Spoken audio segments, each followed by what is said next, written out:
Today my wife met my girlfriend. I am a widow. My wife passed away from pancreatic cancer 5 years ago. She was forced to leave behind our two kids, R and H. My wife was the absolute light of my life. We were high school sweethearts, went to the same college, and got married after graduation. We were inseparable. Every day I fell more in love with her. It was like my heart was living outside my body. When she passed, the amount of pain I was in was indescribable. I prayed to go to sleep and not wake up just so I could see her one last time.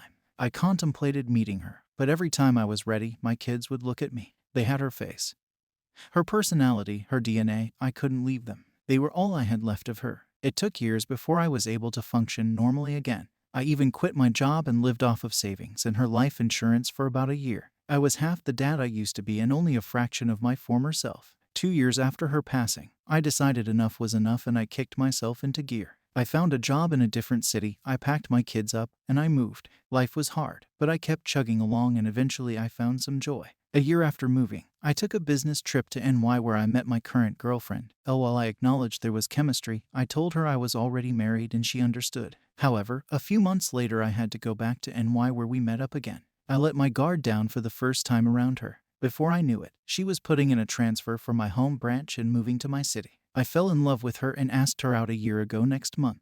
My kids adore her, and though she reminded them she will never take their mom's place, they lovingly call her Mama L. Today was the anniversary of my wife's passing, an extremely hard day for all of us. This morning I walked into the living room to find Elle and my kids waiting for me. The kids were dressed in their church clothes with goofy smiles on their faces and bouquets in hand.